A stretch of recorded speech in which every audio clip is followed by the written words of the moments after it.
حضرت عمر فاروق فرماتے ہیں ایک جنگ کے اندر کچھ قیدی گرفتار کیے گئے اور گرفتار کر کے ان کو جناب محمد رسول اللہ کے سامنے لایا گیا.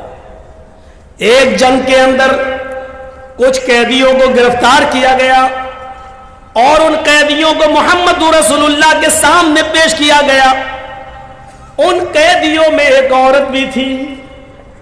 جو قیدی قید کر کے لائے گئے, جو مجرم قید کر کے لائے گئے, ان مجرمین کی لسٹ میں, ان قیدیوں کی لسٹ میں ایک عورت بھی تھی. اس کا بچہ کہیں شیرخوار بچہ, دودھ پیتا بچہ کہیں گم ہو گیا تھا, کہیں کھو گیا تھا, دودھ پیتا بچہ.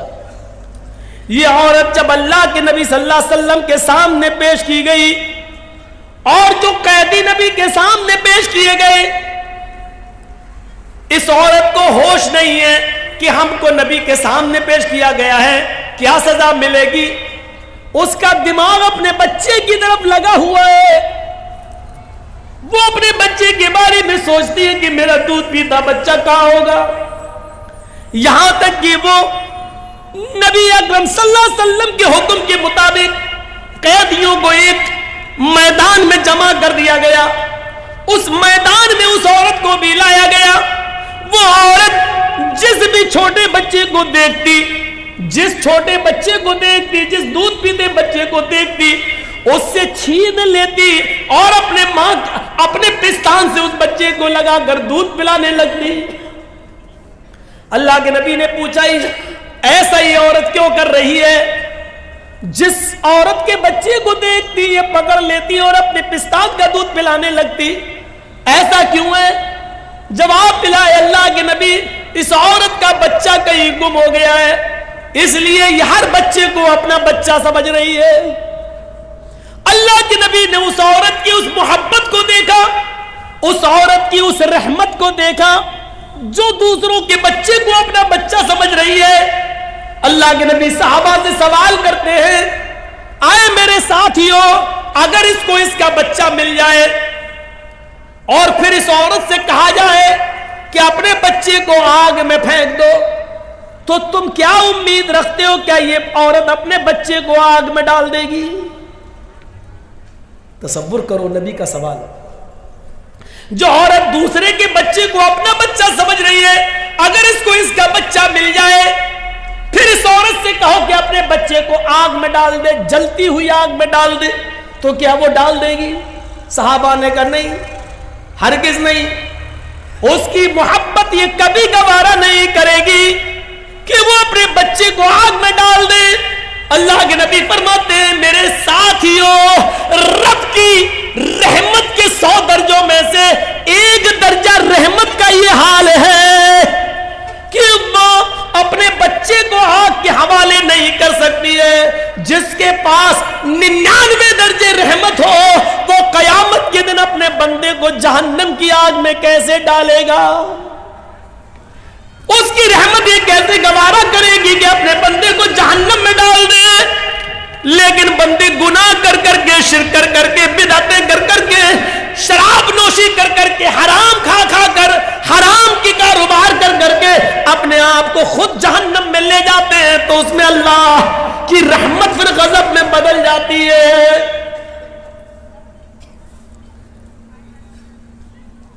ورنہ رب کی رحمت یہ گوارا نہیں کرے گی. جس کے پاس 100 درجے رحمت ہو وہ کیسے گوارا کرے گا کہ میرا بندہ جہنم میں جائے؟ آپ ایک مثال کو سمجھنے کی کوشش کریں. آپ کی بیٹی ہے, شادی ہوئی, آپ نے بہت سے برتن اس کو جہیز میں دیے, کانچ کے 2 برتن, کانچ کے 2 گلاس, شیشے کے 2 گلاس آپ نے اس کو دیے, بہت سے برتن دیے, لیکن 2 گلاس رکھے ہوئے تھے الماری میں, اور کانچ کے دونوں گلاس جس کو آپ کی بیٹی سسرال میں جانے کے بعد روزانہ صاف کر کر کے رکھتی تھی, اچانک دونوں گلاس گرتے ہیں نیچے. ایک گلاس تو ٹوٹ کر ٹکڑے ٹکڑے ہو جاتا ہے, اور دوسرا گلاس بچ جاتا ہے. اتفاق ہے, دوسرا گلاس بچ جاتا ہے. اب آپ سے میں پوچھتا ہوں, آپ کی بیٹی کس گلاس کی حفاظت کرے گی, جو بچ گیا اس کی یا جو ٹوٹ گیا اس کی؟ کوئی بھی عقل مند انسان ہوگا, اس کو اگر کھڑا کر کے پوچھا جائے تو وہ یہی کہے گا, ارے جو ٹوٹ گیا ہے اس کی کیا حفاظت کرے گی, وہ تو چکنا چور ہو گیا ہے.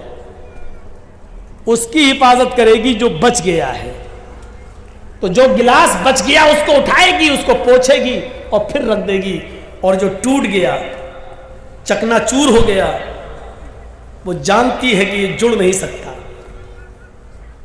اب اس کو گھر میں بھی رکھنا گوارا نہیں کرے گی, جھاڑو سے ادھر ادھر کانچ تو نہیں بکھر گئی, کسی کے پیر میں نہ چپ جائے, اس لیے اس جگہ کو صاف کر کے اس ٹوٹے ہوئے کانچ کے گلاس کو صاف کرے گی اور ایک برتن میں لے کر ڈسٹ بن میں ڈال دے گی یا باہر کوڑے میں جا کر پھینک دے گی. اس ٹوٹے ہوئے گلاس کو کبھی وہ اپنے پاس نہیں رکھے گی. کیوں؟ ہر چیز کا ایک کوشچن ہوتا ہے, کیوں؟ یہ بھی ایک کوشچن ہے. وہ صحیح سلامت گلاس کی حفاظت کر رہی ہے, لیکن ٹوٹے ہوئے گلاس کو گھر سے باہر کیوں پھینک رہی ہے؟ اس کیوں کا جواب ہے, صحیح سلامت گلاس کی حفاظت اس لیے کر رہی ہے کیونکہ وہ کام کی چیز ہے, وہ پینے کے کام آئے گا, مہمانوں کو پانی پلانے کے کام یا چائے پلانے کے کام یا دودھ پلانے کے کام آئے گا. لیکن ٹوٹا ہوا برتن کسی کام کا نہیں, اس لیے اس کو باہر پھینک رہی ہے. چلیے اب میں آپ سے پوچھتا ہوں کہ ایک ماں کے دو بیٹے ہیں, دونوں بیٹے جوان ہیں, ایک پڑھ لکھ کر بہت قابل ہو گیا ہے, اس کی سرکاری سروس لگ گئی ہے, اس کو 1 لاکھ روپیہ مہینہ مل رہا ہے. ماں بوڑھی ہو چکی ہے, باپ کا انتقال ہو چکا ہے, وہ بیٹا 1 لاکھ روپیہ مہینہ کماتا ہے, 50,000 روپے مہینہ کماتا ہے, اور اسی پر وہ اپنا پیٹ بھی پالتا ہے, اپنے بیوی بچوں کا پیٹ بھی پالتا ہے, اور اپنی بوڑھی ماں کا بھی خیال رکھتا ہے. لیکن اسی ماں کا ایک دوسرا بیٹا ہے, وہ بھی جوان ہے,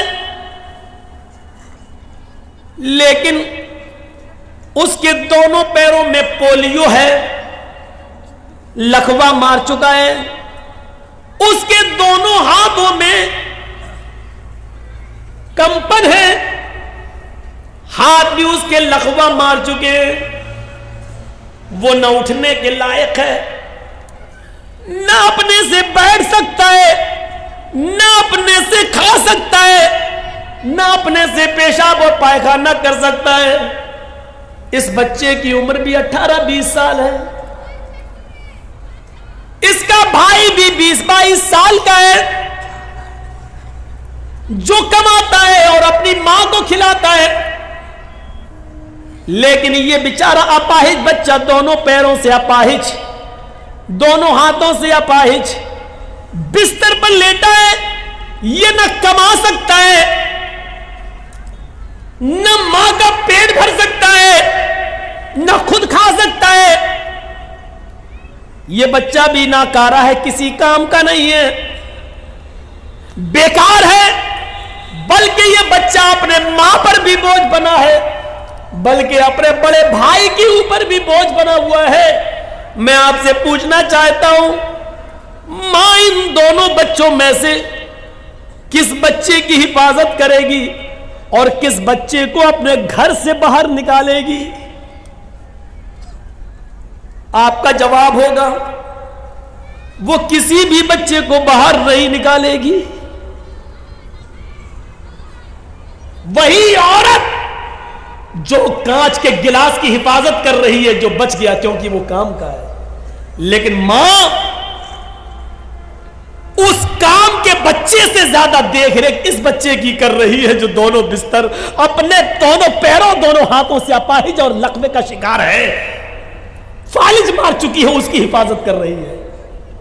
ماں اس بچے کے سر سے پسینہ نہیں پوچھے گی جو محنت کر کے آیا ہے, اس بچے کے سر سے پسینہ پوچھ رہی ہے جو بستر پر لیٹا ہے.